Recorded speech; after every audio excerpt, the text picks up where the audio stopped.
જય સ્વામિનારાયણ.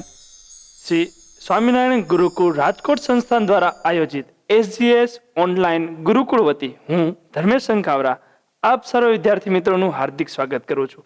મિત્રો, hello alkane hello arene સંયોજનોના આગલા લેક્ચરમાં આપણે હેલો આલ્કેન અને હેલો એરિન સંયોજનોની કેટલીક બનાવટ વિશે અભ્યાસ કરી ચૂક્યા છીએ.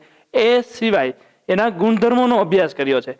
હવે આપણે આ લેક્ચર એટલે કે પાર્ટ 7માં એની રાસાયણિક પ્રક્રિયાનો અભ્યાસ કરવાનો છે. તો સૌપ્રથમ તો કયા પ્રકારની પ્રક્રિયા આપે છે? તો હેલોજનનો આપણે ગુણધર્મો યાદ કરો મિત્રો. શું હતો કે બંધ છે એ પોતાના જે ઇલેક્ટ્રોન છે એ પોતાની તરફ ખેંચે છે, એટલે કાર્બન છે એ ડેલ્ટા પ્લસ બને છે, એટલે કે એની માથે માઇનસનો એટેક થશે. એટલે કે કઈ પ્રક્રિયા થશે? તો થશે કેન્દ્ર અનુરાગી. તો પ્રક્રિયા થશે કેન્દ્ર અનુરાગી વિસ્થાપન પ્રક્રિયા. કારણ કે પાઈ બોન્ડ તો છે નહીં મિત્રો, તો શું થશે? વિસ્થાપન થશે. તો કેન્દ્ર અનુરાગી વિસ્થાપન પ્રક્રિયા જોવા મળશે. કેન્દ્ર અનુરાગી વિસ્થાપન મીન્સ કેન્દ્ર તરફ આકર્ષણ હોય એવું, એટલે કે એને જેને આપણે NU માઇનસ કહીએ છીએ. NU minus. NU માઇનસ એટલે શું? તો કેન્દ્ર અનુરાગી પ્રક્રિયક છે. કેન્દ્ર અનુરાગી, જેને કેન્દ્ર તરફ અનુરાગ એટલે કે આકર્ષણ છે કેન્દ્ર તરફ, એવું પ્રક્રિયક કેન્દ્ર અનુરાગી પ્રક્રિયક. કેન્દ્ર અનુરાગી પ્રક્રિયકની વાત થઈ છે. NU માઇનસ તો કોની ઉપર એટેક કરશે? તો E પ્લસ ઉપર એટેક કરશે, અથવા તો પ્લસ, જ્યાં પ્લસ દેખાશે ત્યાં E પ્લસ તો આપણે ન કહી શકાય, E ઉપર એટેક કરશે, સોરી પ્લસ ઉપર એટેક કરશે. મીન્સ કહેવાનો મતલબ શું છે કે NU માઇનસ છે કોની ઉપર એટેક કરશે? પ્લસ ઉપર. એટલે કે જ્યાં ઇલેક્ટ્રોનની ખામી હશે અથવા ડેલ્ટા પ્લસ જનરેટ થયો હશે એવી જગ્યાએ માઇનસનો એટેક થશે. તો માઇનસનો એટેક પ્લસ ઉપર થાય છે. પ્લસ એટલે શું? તો યાદ કરો, પ્લસ ક્યાં હોય? કેન્દ્રમાં હોય ને. એટલે આપણે કહીએ કેન્દ્ર અનુરાગ એટલે આકર્ષણ. કોના તરફ આકર્ષણ છે? પ્લસ તરફ. આ માઇનસને આકર્ષણ એટલે કેન્દ્ર અનુરાગી. અને આ પ્રક્રિયકને કહીએ છીએ પ્રક્રિયક. તો કેન્દ્ર અનુરાગી પ્રક્રિયક કોણ હોય? NU માઇનસ છે કોણ? કેવા કેવા સંયોજનો NU માઇનસ કહેવાય? તો જે સંયોજનની માથે માઇનસ વીજભાર હોય, AFCl BRI હેલોજન બધે આવે કે નહીં? જેની માથે માઇનસ વીજભાર છે એ બધા આવશે. થાય કે નહીં? OH minus, OH minus, cyanide minus એટલે કે CN માઇનસ, NH2 માઇનસ. આવા બધા સંયોજનો જેની માથે માઇનસ વીજભાર છે એ બધા કેન્દ્ર અનુરાગીમાં આવશે. એ સિવાય શું? તો એ સિવાય જો કોઈ પણ પરમાણુ છે અથવા અણુ છે એની પાસે એવો પરમાણુ છે, અણુ હોય તો એવો પરમાણુ એની પાસે હોવો જોઈએ જે લોન પેર દાન કરી શકતો હોવો જોઈએ. ફોર એક્ઝામ્પલ H2O જો વીજભાર નથી પરંતુ ઓક્સિજન પાસે શું હોય? અબંધકારક ઇલેક્ટ્રોન યુગ્મ હોય. કેટલા હોય? 2 હોય. તેમાંથી દાન થશે. Ammonia NH3. તો નાઇટ્રોજન પાસે શું હોય? લોન પેર હોય ને. એ રીતે કોઈ પણ અમાઇન લઈ લ્યો, RNH2. તો નાઇટ્રોજન પાસે શું હોય? લોન પેર હોય છે. તો કહેવાનો મતલબ શું છે મિત્રો?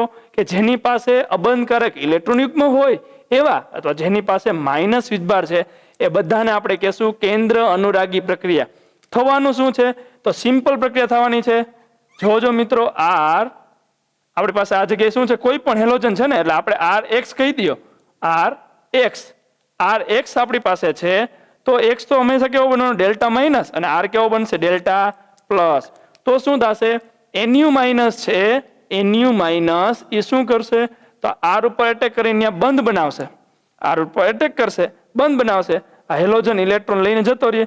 આપણે જો દોરવું હોય તો આમ કહી શકાય કે શું થશે? NU માઇનસ છે એ એટેક કરશે કોની ઉપર? તો R ઉપર.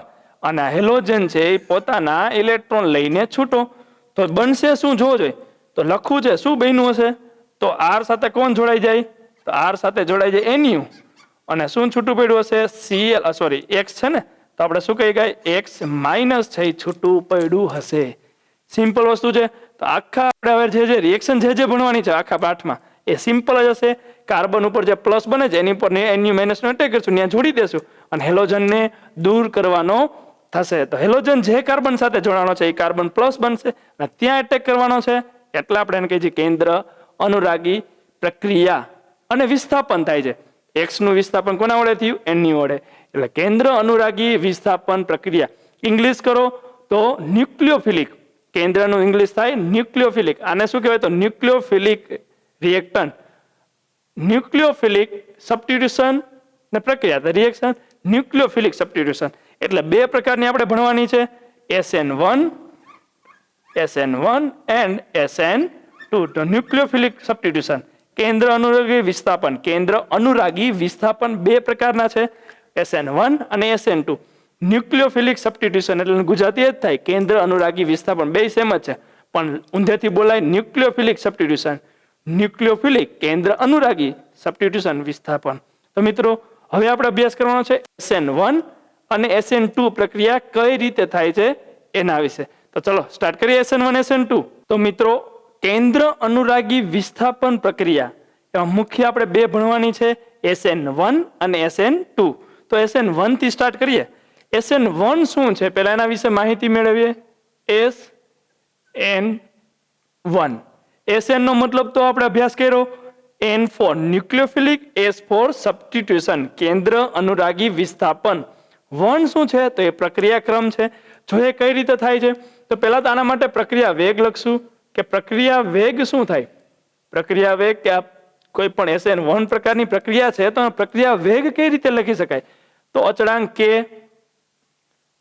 પછી સબસ્ટ્રેટની સાંદ્રતા અને ન્યુક્લિયોફાઇલની સાંદ્રતા એટલે કે કેન્દ્ર અનુરાગી જે પ્રક્રિયા લીધું છે એની સાંદ્રતા. ઘાતાંકની જ્યારે વાત કરવામાં આવે છે તો સબસ્ટ્રેટની ઘાતાંક છે 1 છે પણ ન્યુક્લિયોફાઇલનો જોવો જોઈએ કેટલો છે 0. એનો મતલબ શું થાય કે ન્યુક્લિયોફાઇલની 0 ઘાત, એનો મતલબ આનું મૂલ્ય થઈ જશે 0. તો જોવો જોઈએ આપણી પાસે વેગ શું બને તો વેગ કે સબસ્ટ્રેટ અને 1 થઈ જાય કે નહીં. એનો મતલબ તો એનું તો લખવાની જરૂર જ નથી. તો એનો મતલબ એમ થાય કે પ્રક્રિયાનો વેગ છે એ માત્ર કોના ઉપર આધાર રાખે છે, માત્ર ને માત્ર સબસ્ટ્રેટની સાંદ્રતા ઉપર આધાર રાખશે. ન્યુક્લિયોફાઇલની સાંદ્રતા કેટલી છે પ્રક્રિયામાં એનાથી એને કંઈ ફરક પડશે નહીં. સમજાય ને મિત્રો. પ્રક્રિયા છે એનો વેગ વધારવો છે તો તમારે સબસ્ટ્રેટની સાંદ્રતા ઉપર ધ્યાન આપવું પડશે, નહીં કે ન્યુક્લિયોફાઇલ. કારણ કે ન્યુક્લિયોફાઇલની સાંદ્રતા બદલાવશું કોઈ પણ જાતનો ચેન્જ આવશે નહીં. પછી પ્રક્રિયા ક્રમ વિશે માહિતી મેળવી છે. તો પ્રક્રિયા ક્રમ જોઈએ છે. તો પ્રક્રિયા ક્રમ કેવી રીતે મળે તો સબસ્ટ્રેટ અને ન્યુક્લિયોફાઇલની જે સાંદ્રતા આપી છે, એની ઘાતાંક આપી છે, એ ઘાતાંકનો સરવાળો એટલે પ્રક્રિયા ક્રમ. તો 1 અને 0 તો 1 વત્તા 0 એટલે શું થાય 1 આવે છે. એટલે જ આપણે શું કહીએ છીએ SN1. તો ઉપર જે છે એ શું છે પ્રક્રિયા ક્રમ છે. અને આના વિશે પ્રક્રિયા વેગ અને પ્રક્રિયા ક્રમ વિશે વિસ્તૃત અભ્યાસ આપણે રાસાયણિક ગતિકી ચેપ્ટર નંબર 4 માં વિસ્તૃત રીતે આપણે અભ્યાસ કરવાનો છે. તો પ્રક્રિયા ક્રમ કેટલો મળે છે 1. એ સિવાય આપણે વાત કરવાની છે કેટલા તબક્કામાં પ્રક્રિયા થાય છે. તબક્કા કહેવાના છે કેટલા તબક્કામાં પ્રક્રિયા થાય છે. તો તબક્કાની વાત થાય છે તો SN1 છે એ 2 તબક્કામાં થાય છે. A માંથી B બનશે અને B માંથી C બનશે. તો નિપજ કઈ હતી મિત્રો C. એ તો આપણું સ્ટાર્ટિંગ મટીરિયલ એટલે કે સબસ્ટ્રેટ હતું. C આપણી નિપજ થઈ. તો B શું થાય તો B થાય આપણું મધ્યસ્થી નિપજ. મધ્યસ્થી નિપજ અથવા મધ્યસ્થી સંકીર્ણ આવા શબ્દો વપરાય છે. તો વચ્ચે શું મળે છે તો મધ્યસ્થી નિપજ આપણને શું મળે છે એના વિશે જો વાત કરવી હોય તો ખાસ યાદ રાખજો મિત્રો. મધ્યસ્થી નિપજ આપણે મળશે કાર્બોકેટાયન. શું મળે છે કાર્બોકેટાયન. મધ્યસ્થી નિપજ આપણે મળે છે કાર્બોકેટાયન. કાર્બકેટાયન જેને કહેતા હોય. પ્રક્રિયાની સ્થાયીતા અથવા સ્થિરતા કહેતા હોય, સ્થાયીતા જોવી છે અથવા તો પ્રતિક્રિયાત્મકતા જેને કહેતા હોય. પ્રક્રિયાની પ્રતિક્રિયાત્મકતા એટલે કે રિએક્ટિવિટી. પ્રતિક્રિયાત્મકતા કેટલી હશે તો યાદ કરો કોનું કાર્બકેટાયન છે કયો વધારે સ્થાયી હોય તો તૃતીયક સૌથી વધારે સ્થાયી હોય. તો તૃતીયક, પછી દ્વિતીયક અને સૌથી છેલ્લે આવશે પ્રાથમિક. શું કામ આવું થાય છે કારણ કે તૃતીયક કાર્બકેટાયન છે સૌથી વધારે સ્થાયી. કારણ શું કારણ કે એની આલ્ફા હાઇડ્રોજન સૌથી વધારે હશે, વધારે વિસ્થાપિત છે, પ્લસ આયન અસર હશે, કાર્બકેટાયનને સ્થાયી કરશે. જેમ જેમ વિસ્થાપન ઓછું કરતા જશો આલ્ફા હાઇડ્રોજનની સંખ્યા ઘટશે. વિસ્થાપન ઘટવાને કારણે પ્લસ આઈ જે અસર છે એ પણ ઘટે છે. બંનેને કારણે પ્લસની સ્થાયીતા ઘટે છે. જે વચ્ચે કાર્બકેટાયન બન્યો છે એની સ્થાયીતા જેમ જેમ તમે વિસ્થાપન ઘટાડતા જશો એમ ઘટતી જશે. એનો મતલબ તૃતીયક સૌથી વધારે કાર્બકેટાયન સ્થાયી હશે, દ્વિતીયક એનાથી ઓછો, પ્રાથમિક સૌથી ઓછો કાર્બકેટાયન સ્થાયી હોય છે. નિપજની વાત કરવાની છે. નિપજ કેવી મળે છે પણ એના પહેલા આપણે વાત કરવી પડશે મિત્રો કે કઈ રીતે પ્રક્રિયા આપે છે. તો ત્યાંથી સ્ટાર્ટ કરીએ. તો એક ઉદાહરણ લઈએ મિત્રો. રિએક્શનથી આપણે જોઈએ, એક પ્રક્રિયા ઉદાહરણથી લઈએ કે કાર્બન છે એના 3 વિસ્થાપન લઈએ. તો 3 વિસ્થાપન છે, 3 અલગ અલગ રાખીએ, આર, આર ડેશ અને આર ડબલ ડેશ. એનો મતલબ શું થશે? તો 3 આલ્કાઇલ ગ્રુપ અલગ અલગ છે અને હજી ચોથી જે વેલેન્સી છે એ આપણે કોઈ પણ હેલાઇડ વડે સંતોષીએ છીએ. હવે શું કરવું છે? તો ન્યુક્લિયોફાઇલ એડ કરવો છે. કેન્દ્ર અનુરાગી પ્રક્રિયા આપણે રિએક્શન કરવી છે. સમજો પહેલા આ કરવાનું કારણ શું? કારણ કે કાર્બનની 4 સંયોજકતા અલગ હોય તો શું થાય? પ્રકાશ ક્રિયાશીલ થાય. શું થાય? પ્રકાશ ક્રિયાશીલ. પ્રકાશ ક્રિયાશીલ થાય છે. હવે શું થાય છે કે આ કાર્બન છે એની ઉપર કેવી રીતે પ્રક્રિયા થાય છે તો એ જોવી છે. તો આપણે મિકેનિઝમ સહિત જઈએ કે શું થશે. તો હેલોજન છે, સૌપ્રથમ તો SN1 જો થતી હશે તો હેલોજન બંધના ઇલેક્ટ્રોન લઈને નીકળી જશે એઝ એ Cl- તરીકે. સમજાય કે નહીં? Cl- તરીકે Cl પોતાના 2 ઇલેક્ટ્રોન લઈને નીકળી જાય તો આ કાર્બનને શું થાય? ઇલેક્ટ્રોનની ખામી ઉદ્ભવે. એટલે ત્યાં શું બને? કાર્બન બની જાય પ્લસ બની જાય. કાર્બન બનશે પ્લસ. કેટલા બંધ વધશે? આ બંધ તો નીકળી ગયો તો 3. પેલા સંકલન કયું હતું? તો પેલા સંકલન હતું sp3. sp3 એટલે કયું સંકલન થાય? સમચતુષ્ફલકીય. આકાર કેવો થાય? સમચતુષ્ફલકીય. સમચતુષ્ફલકીય. પરંતુ મિત્રો જ્યારે હવે શું થાય? 3 જ બંધ વધશે કે નહીં? હવે તો એક OH તો તમે હેલોજન તો કાઢી નાખો છો તો માત્ર 3 બંધ વધે છે, આર, આર ડેશ અને આર ડબલ ડેશ. તો જો આકાર કેવો થઈ જશે? સંકલન પહેલા તો કયું થશે? તો સંકલન થઈ જશે sp2 કારણ કે 3 જ બોન્ડ વધે છે. sp2 આકાર કેવો હોય? સમતલીય. કેવો આકાર હોય? સમતલીય ત્રિકોણ આકાર હોય. સમતલ્ય ત્રિકોણ. સમજો મિત્રો, સમતલમાં ને ત્રિકોણ છે. જો આ રીતે થશે, દેખાય છે? આ રીતે આકાર થશે એક સમતલમાં, એક જ સમતલમાં. તો હવે વચ્ચોવચ્ચ પ્લસ બનશે. પંખો યાદ કરી લ્યો તો પંખાના જે 3 પાખિયા છે એક્ઝેક્ટલી ઉપરનો જે સળિયો છે એ લેવાનો નથી. તો વિચારો વચ્ચેનો ભાગ જે છે એ વચ્ચેનો આખો રાઉન્ડ જે વચ્ચે બનાવો એ પ્લસ છે. તો વિચારો હવે માની લ્યો આ છે OH- છે. આ કોણ છે? OH-. એને એટેક પ્લસ ઉપર કરવો છે તો વચ્ચોવચ્ચ શું બન્યું હશે? પ્લસ બન્યું હશે કે નહીં?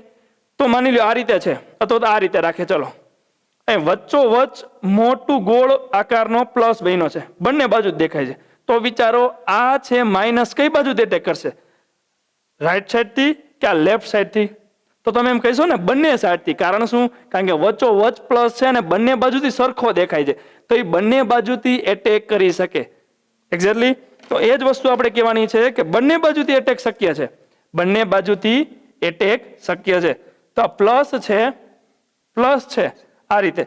એની જે પી કક્ષા છે, પી કક્ષા એ આ રીતે લખી શકાય આપણે. જે આ રીતે. ક્લિયર? તો આ રીતે આપણે લખી શકાય. ક્લિયર? તો વાત કરીએ આગળ. શું થશે? જો આ છે પી કક્ષા થઈ ગઈ પી. હવે શું થશે? તો આગળ જોઈએ. OH- આવશે. OH- નો એટેક કઈ જગ્યાએ કરવો? તો એ કોની પર એટેક કરશે? આ પી કક્ષા છે એની પર એટેક કરશે કે નહીં? તો બંને બાજુથી એટેક શક્ય છે. હમણાં જ આપણે વાત કરી, બંને બાજુથી એટેક શક્ય છે. એક આગળથી એટેક અથવા પાછળથી એટેક. ડાબી જમણી, આપણે ડાબી જમણી યાદ રાખી એટલે વધારે યાદ રહે. જો ધ્યાન આપજો મિત્રો બધા વ્યવસ્થિત. ઓકે, ચલો આ રીતે છે કે નહીં? આ રીતે આપણે ધારી લઈએ. ઓકે, હવે જો માની લ્યો આ રાઈટ સાઈડ થી આવે છે, જમણી બાજુથી આવે છે તો આ બંનેની વચ્ચે ગેપ કેવડો થાય? તો બંનેની વચ્ચે ગેપ 90 ડિગ્રીનો થઈ જશે. આ બંધ અને આ બંધ. તો બોન્ડ પેર અપાકર્ષણ યાદ આવે કે નહીં? VSEPR theory. લોન પેર સૌથી વધારે અપાકર્ષણ, લોન પેર બોન્ડ પેર અને સૌથી ઓછું બોન્ડ પેર પણ અપાકર્ષણ તો હોવાનું ને.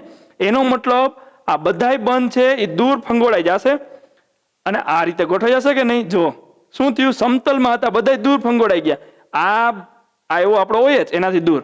એની બદલે તમે આમ વિચારો કે આ રીતે બંધ છે. માની લ્યો આ રીતે બંધ છે 3. તો શું? માની લ્યો આ રીતે બંધ હોત અને તમે આ બાજુથી એટેક કરાવો છો લેફ્ટ સાઈડથી, તો 3 ક્યાં જાય? તો 3 છે આ બાજુ જતા રહેશે. સમજાય કે નહીં? એનો મતલબ તમે એમ કહી શકો કે જે બાજુથી OH એટેક કરશે એની વિરુદ્ધ દિશામાં જશે કે નહીં? માની લ્યો OH જમણી બાજુથી એટેક કરે છે, આ બાજુથી, તો 3 જે એના વિસ્થાપન છે એ લેફ્ટ સાઈડ જતા રહેશે, અને જો OH છે એ લેફ્ટ સાઈડ થી એટેક કરે તો 3 જે વિસ્થાપન છે એ રાઈટ સાઈડ જતા રહેશે. સમજાય છે કે નહીં? ઓકે. હવે મિત્રો હજી આપણે ઘણી પ્રકાશ ક્રિયાશીલતા વિશે 11th માં આપણે થોડોક અભ્યાસ કર્યો છે, યાદ હોય તો. ઇનાન્સિયોમર એટલે કે પ્રતિબિંબીઓ, પ્રકાશ ક્રિયાશીલ સમઘટક, આર વિન્યાસ, એસ વિન્યાસ, DL, small DL, capital DL. એ જ વસ્તુ ફરી એકવાર આપણે અભ્યાસમાં લેવાની છે. શું તમને દેખાય છે? તો આ એક પ્રકાશ ક્રિયાશીલ સમઘટક હતો. કેમ ખબર પડે? કાર્બનની 4 સંયોજકતા અલગ અલગ હતી, આ જગ્યાએ સેમ છે. જો આનું નામકરણ ડી હશે તો આનું કેવું હોય? તો તમે માર્ક કરો કે આ બે તો સરખા છે ને? એટલે કે તમે આનું ડી કયો તો આ એલ હશે, અને આ એલ કયો તો આ કેવું હશે?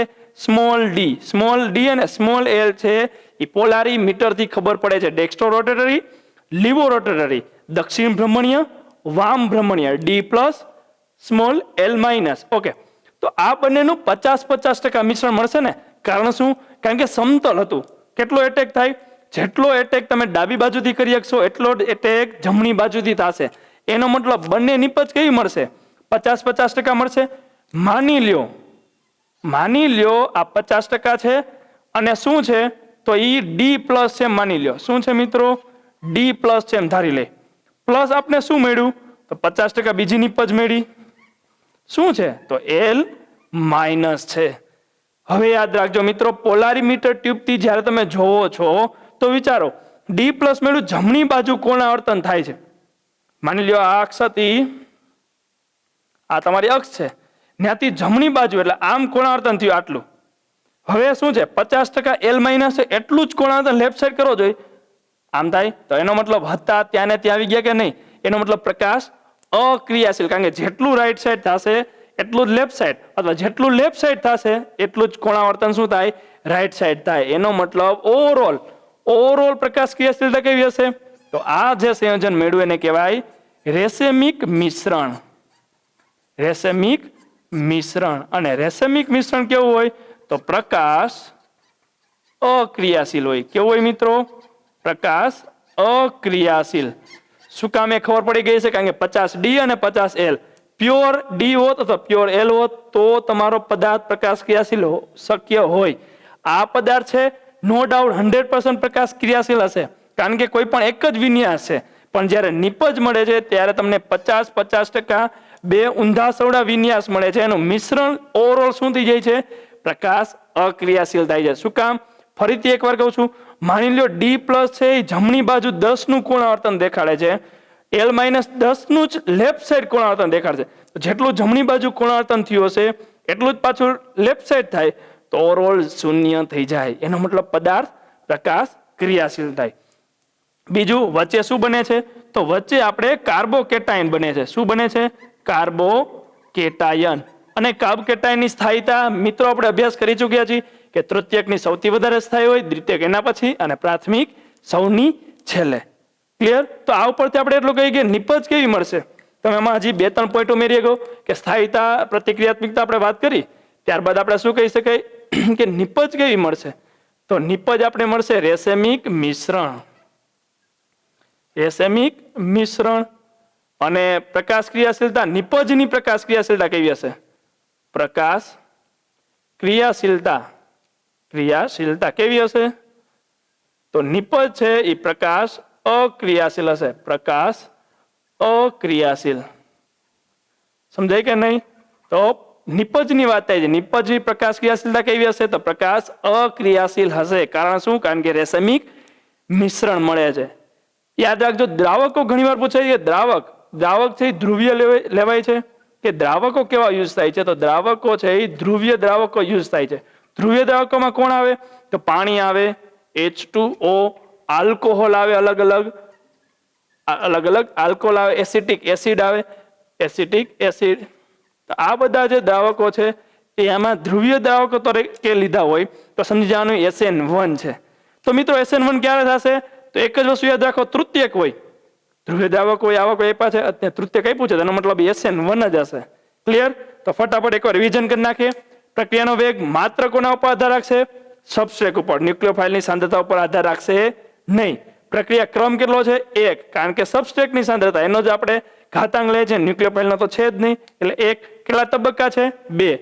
તો 2 તબક્કા છે તો વચ્ચે કંઈક બનતું હોવું જોઈએ. યસ, શું બને છે? Carb cation. તો કાર્બ કેટાયન કયું સ્થાયી હોય? તૃતીયક, દ્વિતીયક અને પ્રાથમિક.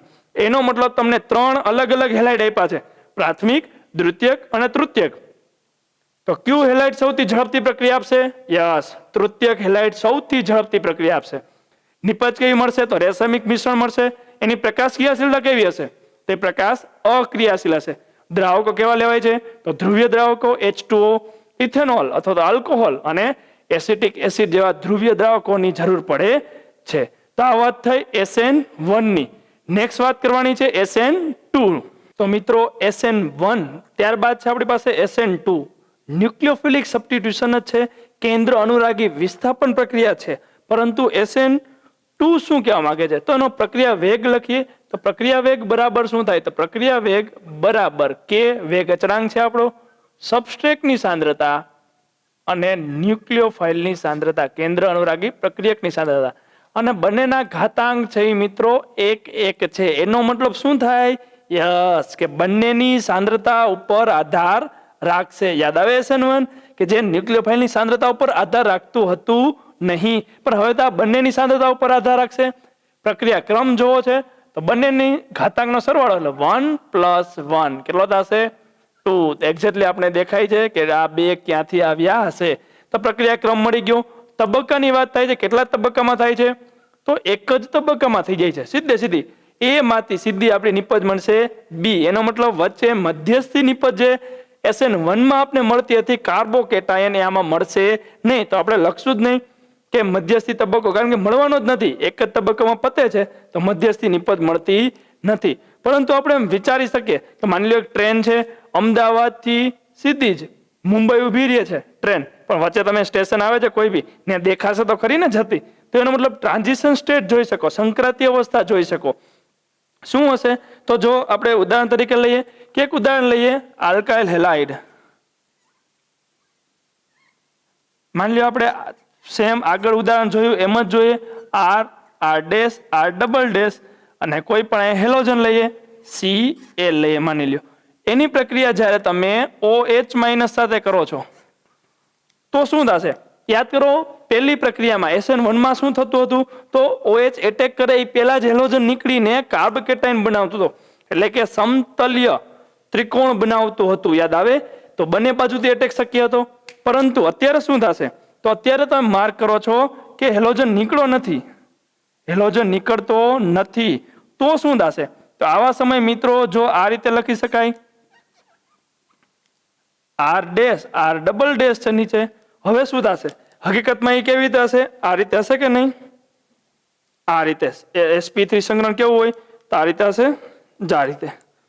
તો તમારે આ Cl છે, આ Cl ને કાઢવો છે તો એની વિરુદ્ધ દિશામાં, એટલે કે આ જગ્યાએ કક્ષા છે એ NT, યાદ આવે કે નહીં? NT પ્રતિ, તો NT મોલેક્યુલર ઓર્બિટલ જે કહીએ આપણે એ ખાલી હશે તો એટેક કરશે. તો OH- એ વિરુદ્ધ દિશામાંથી એટેક કરશે અને પછી આ Cl ને કાઢવાની કોશિશ કરશે.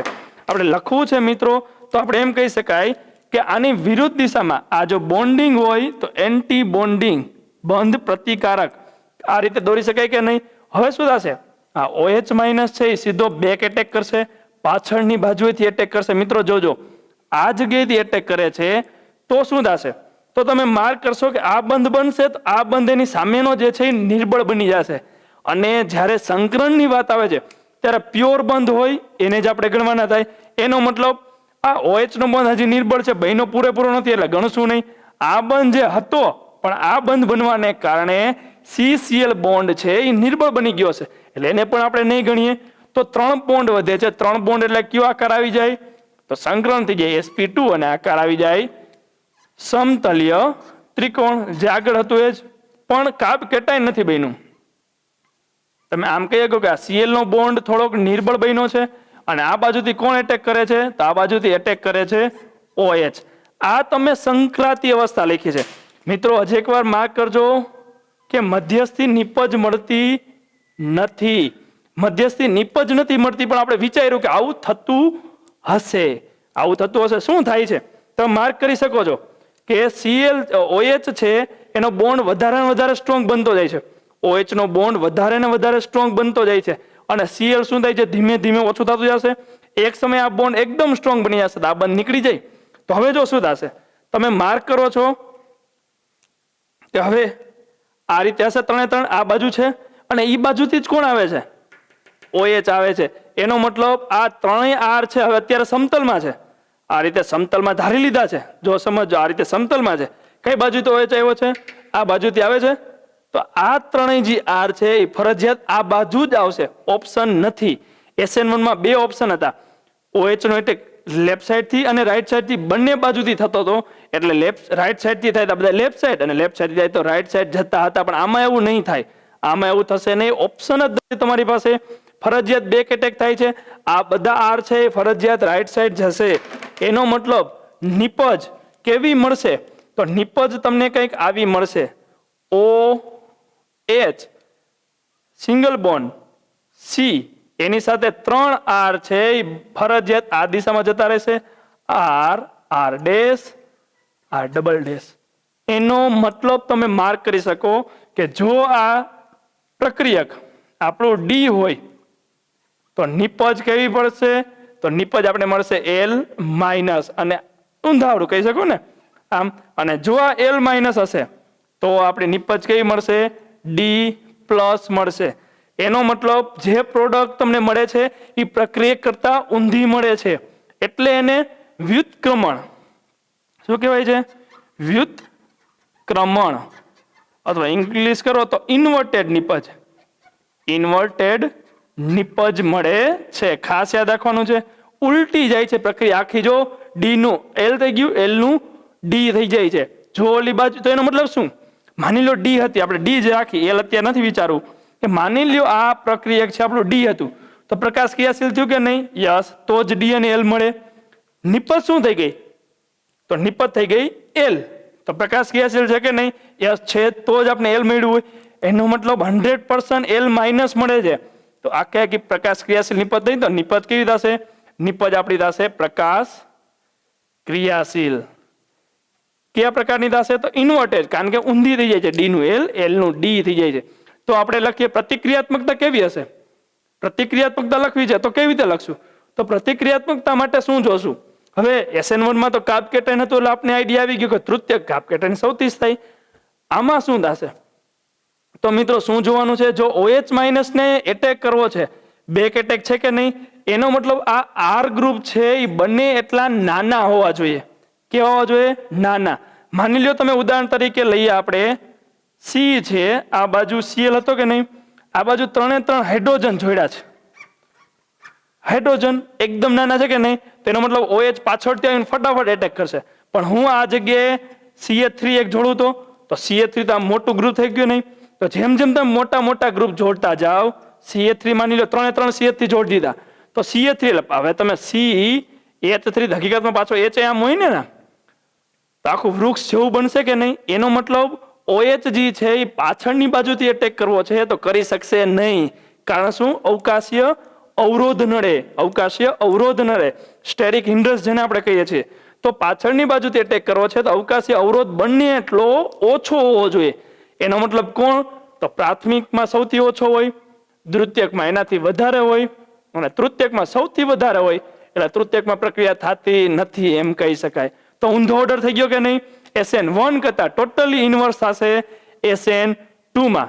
નિપજ કેવી મળે છે, તો નિપજ આપણે દેખાય છે પ્રકાશ ક્રિયાશીલ મળે છે, પણ આપણે એને શું કહીએ, પેલા નિપજનું કેવી છે, તો ઇન્વર્ટેડ નિપજ મળે છે, ઇન્વર્ટેડ અથવા વ્યુત્ક્રમણ જેને કહી શકો. અને પ્રકાશ ક્રિયાશીલતા કેવી છે, તો પ્રકાશ ક્રિયાશીલતા આપે છે. પદાર્થ તમને જે નિપજ મળવાનો છે એ 100% પ્રકાશ ક્રિયાશીલ હશે, પણ D હશે તો L થઈ ગયો છે, L હશે તો D. તો મિત્રો તમારા યાદ કેવી રીતે રાખવાનું છે, તો યાદ તમારે રાખવાનું છે કોષ્ટક સ્વરૂપે. મેં તમને જે માહિતી આપી છે, કોષ્ટક બનાવો, SN1 SN2, આ બાજુ બધાય ગુણધર્મો લખો. પ્રક્રિયા વેગ તો K SN1 હોય તો K S1 Nu 0 આવશે. SN2 માટે K સબસ્ટ્રેટની 1 ઘાત, ન્યુક્લિયોફાઇલની 1 ઘાત. એટલે પ્રક્રિયા ક્રમ 1, પ્રક્રિયાક્રમ 2. તબક્કા કેટલા છે? SN1 માં 2 તબક્કા હતા, આમાં એક જ તબક્કો છે. આવી રીતે ભાગ કરી નાખો અને છેલ્લે એક મિકેનિઝમ લખી નાખો, ફટાફટ યાદ રહી જાય. યાદ રાખવાનું છે મેન કે SN1 છે તો તૃતીયક ઝડપી આપે, SN2 છે તો પ્રાથમિક ઝડપથી નિપજ આપશે. તો મિત્રો SN1 અને SN2 છે આપણો બેઝ છે, ખાસ આવડવો જોઈએ. નેક્સ્ટ લેક્ચરમાં જે આનાથી થોડુંક એડવાન્સ આપણે જવાનું છે, પણ એ નેક્સ્ટ લેક્ચરમાં. તો આજનો લેક્ચર અહીં સુધી જ રાખીએ, મળીએ નવા લેક્ચરમાં નવા ટોપિક સાથે. ત્યાં સુધી good bye and all the best and જય સ્વામિનારાયણ.